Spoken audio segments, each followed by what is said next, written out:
అనేది మత గ్రంథం కాదు, మత పుస్తకం కాదు. మీరు ఒక మతంలో దిగుబాండ్రా బాబు అని చెప్పేది కాదు. చాలా మంది అనుకుంటారు, ఏమంటే మీరు ఏం చేస్తున్నారంటే, మేము ఈ మధ్య కొత్తగా చర్చికి వెళ్తున్నామండి, మతం ముచ్చుకున్నాం. అన్నా దేవుళ్ళు వెళ్ళిపోయారా? దేవుళ్ళు నమ్ముకున్నారా? కులస్తులు తక్కువ వాళ్ళు పట్టుకునే పుస్తకం కాదండి.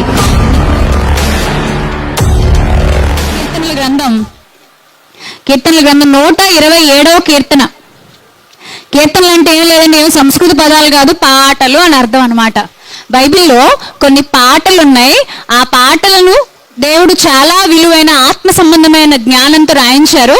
మనందరికీ ఎన్నో గొప్ప జ్ఞాన సంగతులు నేర్పిస్తున్నారు.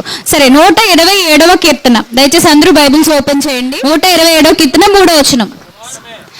కుమారులు యెహోవా అనుగ్రహించు స్వాస్థ్యము, గర్భఫలము ఆయన ఇచ్చు బహుమానమే. యవ్వన కాలమందు పుట్టిన కుమారులు బలవంతుని చేతిలో బాణముల వంటి వారు. గర్భఫలము యెహోవా ఇచ్చు బహుమానమే.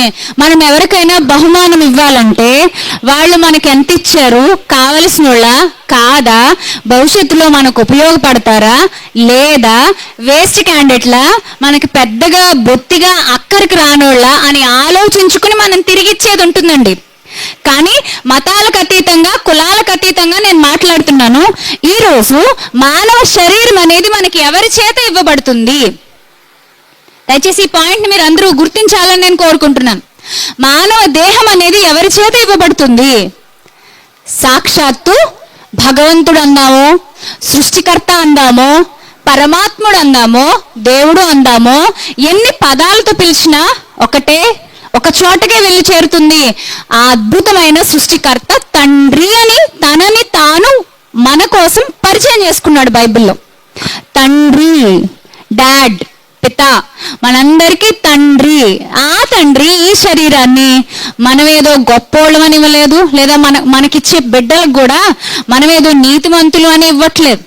తన ప్రియులకు తాను ఇచ్చుచున్నాడట. ఏమంటున్నాడండి ఇక్కడ?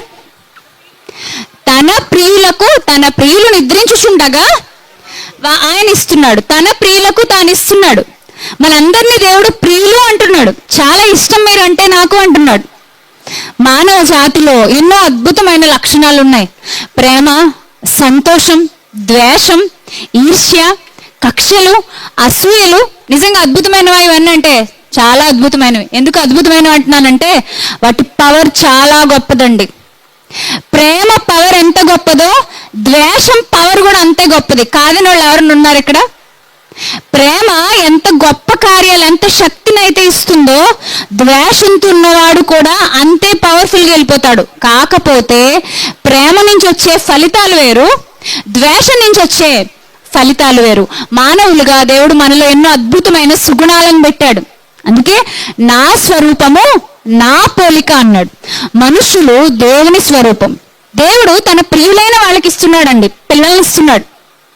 తన ప్రియులైన వాళ్ళకి భూమి మీద ఎన్నో ఇచ్చాడు, సృష్టిలో ఎన్నో ఇచ్చాడు, అద్భుతమైన వరాలనే ఇచ్చేశాడు.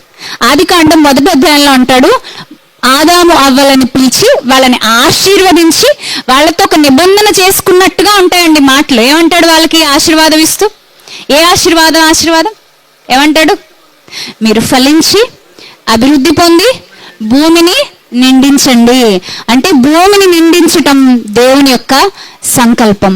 ఎలా నిండించాలి? ఉగ్రవాదులతోటి, తీవ్రవాదులతోటి, మూర్ఖులతోటి, స్వార్థపరులతోటి, పిసినారోళ్ళతోటి, లోబులతోటి, కాముకత్వం ఉన్న వాళ్ళతోటి, జారత్వంతో ఉన్న వాళ్ళతోటి, వ్యభిచారులతోటి, ఇలా కాదండి దేవుని సంకల్పం. దేనితో నిండించాలి ఆయన సంకల్పం?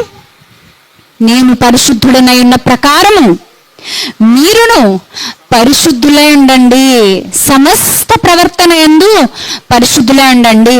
మనం ఏంటంటే 1-2 విషయాల్లో పరిశుద్ధంగా ఉన్నామని అనుకుంటూ నాకు పేరెట్టేవాళ్ళు ఎవరు లేరండి అంటాం, నాకు పేరెట్టేవాళ్ళు ఎవరు లేరంటాం.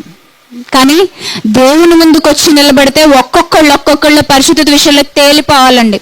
అందుకే అంటాడు కీర్తనల గ్రంథంలో, ఆ పాట రాసిన రచయిత ఇలా అంటాడు, దేవా ఒకవేళ మనుషుని యొక్క దోషాలు నీవు లెక్క కడితే ఎవడు నిలవగలడయ్యా నీ ముందు? మీసాలు తిప్పినోడు సైతం అంతే. ఎక్కడో చోట ఏదోటి దొరుకుద్దండి, దేవుని ముందు ఏదోటి దొరుకుద్ది, ఎక్కడో చోట దొరికిపోతాం. కాబట్టి మన జీవితాలలో లోటుగా ఉన్నదేంటో మనకి తెలియాలి. మొదట మనం దేవునికి ప్రియమైన వాళ్ళం అనే విషయాన్ని తప్పనిసరిగా గ్రహించాలి. చాలాసార్లు మనుషుల్లో వచ్చే ఆలోచనలు ఏంటంటే, నా మొహంకి ఎవడు చూస్తాడండి, మేం ఫంక్షన్కి పిలిస్తే ఎందుకు వస్తారులేండి, అంతే కదా. ఒకవేళ ఎవరైనా రావడం మానేస్తే ఆ తర్వాత నుంచి మొదలెడతారు, పలానోళ్ళు అయితే మీరు పలానోళ్ళు అంటే మీకు ఇష్టం, మా మొహం ఇప్పుడు చూశారు కాబట్టి మీరు. మన పల్లెటూరులో ఎక్కువ ఇలాంటి భాష వాడుకుంటూ ఉంటాం కదా, మేము ఎదిగిపోతున్నామని వాళ్ళకి కళ్ళు కుట్టేసుకున్నాయండి, చూడలేకపోతున్నారండి మా వంక. అసలు ఈ చూడలేకపోవడం అనే వర్డే నాకు అస్సలు ఇప్పటికీ అర్థం కాదండి. ఒకళ్ళు చూడలేకపోతే ఇంకొకళ్ళు ఎదగలేకపోవడం అనేదే లేదు. అంటే మన మనసుని ఇరుగ్గా మనం మార్చేసుకుంటున్నాం అంతే. మనకి తెలియకుండానే మన మనసులో చాలా విషపూరితమైన ఆలోచనలు మనం ఇంజెక్ట్ చేసేసుకుంటున్నాం. కానీ దేవుడు మనం ఉండాలని కోరుకోలేదు, అలా ఉండాలని కోరుకోలేదు. మనం ఉత్తమమైన వారుగాను ఉన్నతమైన వారుగాను ఉండాలని కోరుకున్నాడు. అందుకే మనల్ని తన ముందు నిలబెట్టుకొని ఒక్కొక్క లోపాన్ని ఏం చేస్తున్నాడు, సరి చేస్తున్నాడు, స్థిరపరుస్తున్నాడు. ఏ విధంగానైనా మన జీవితాలలో వెలుగులు నింపగల సమర్థుడు. ఆత్మయే జీవింపజేయుచున్నది, శరీరం నిష్ప్రయోజనం అని గొప్ప సమాచారాన్ని మనకిచ్చాడు. మనం ఏ విధంగానైనా ఆయన వైపుకే తల దించాలని నేర్పిస్తున్నాడు. ఎందుకంటే శరీరాన్ని చూసుకుని చాలా మంది పొంగిపోతారు. మన బిడ్డల్ని చూసుకుని మురిసిపోతుంటాం, మనల్ని మనం అద్దంలో చూసుకుని మురిసిపోతూ ఉంటాం. కానీ దేవుని వైపుకి ఒక్కసారి తిరిగితే, నీ శరీరం ఇచ్చింది నేను, నీ శరీరం పోషించబడడానికి సకల సృష్టిని ఇచ్చింది నేను, నిన్ను పోషిస్తున్నది నేను. ఓవరాల్గా నువ్వు ఎవరి కోసం? నా కోసమే. మీరు గమనించండి, ఇశ్రాయేలీయుల చరిత్ర, అంటే ఇక్కడ బైబిల్ పరిశీలన వాళ్ళకి చెప్తున్నాను, ఇశ్రాయేలీయుల చరిత్ర చాలా అద్భుతమైన లోతైన సారమున్న చరిత్ర.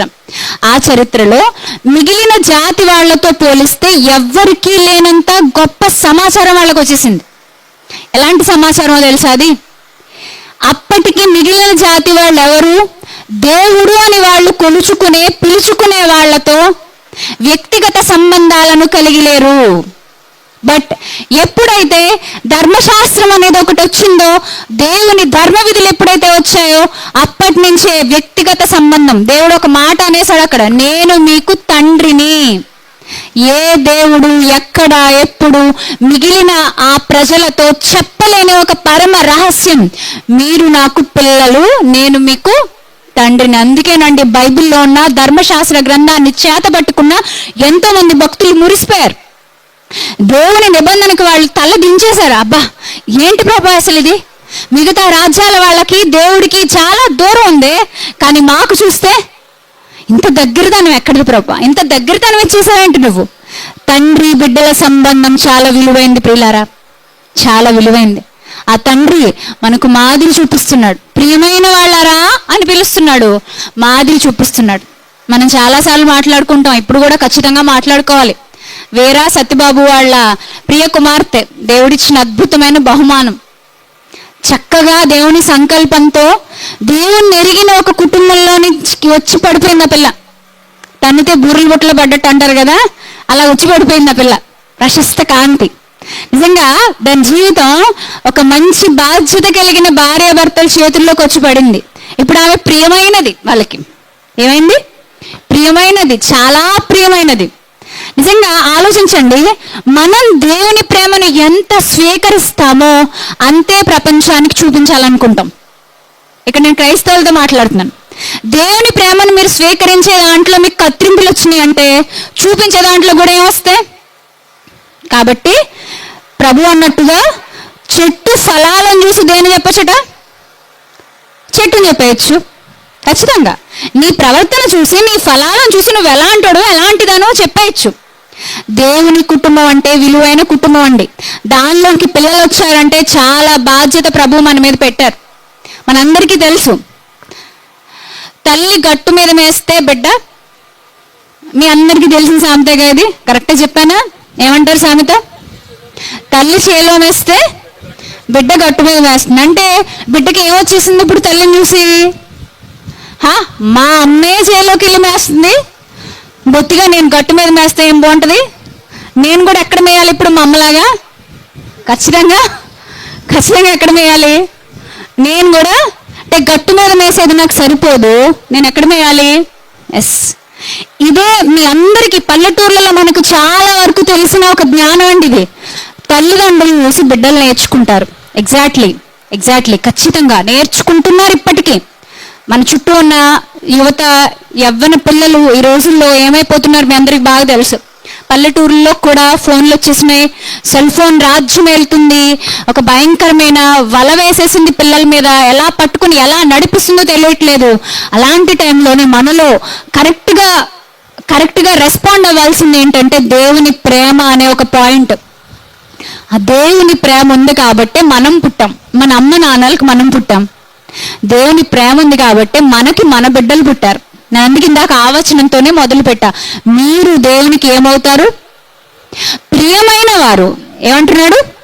ప్రియమైన వారు. దయచేసి మీలో ఎవరైనా నాతో ఎవరు సరిగ్గా మాట్లాడరు, నా ముఖం అంటే కొంతమందికి కిట్టదు, మా ఇంటికి ఎందుకు వస్తారులే, పలానా వాళ్ళ ఇంటికి అయితే బాగా వెళ్తారులే, మా దగ్గర డబ్బులు లేవు కాబట్టి మేమంటే పెద్ద ఎవరికి నచ్చదు, అంతేలేండి మా ఇంటికి ఎందుకు వస్తారులే, ఇలాంటి ఒక ఆలోచనతో ఉంటే, నేను ఎందుకు పనికిరాని దాన్ని, పనికిరానోణ్ణి అని ఒకవేళ మీరు అనుకుంటే, ఈ మధ్యాహ్న కాల సమయంలో ప్రభు మీతోనే సూటిగా మాట్లాడుతున్నాడు.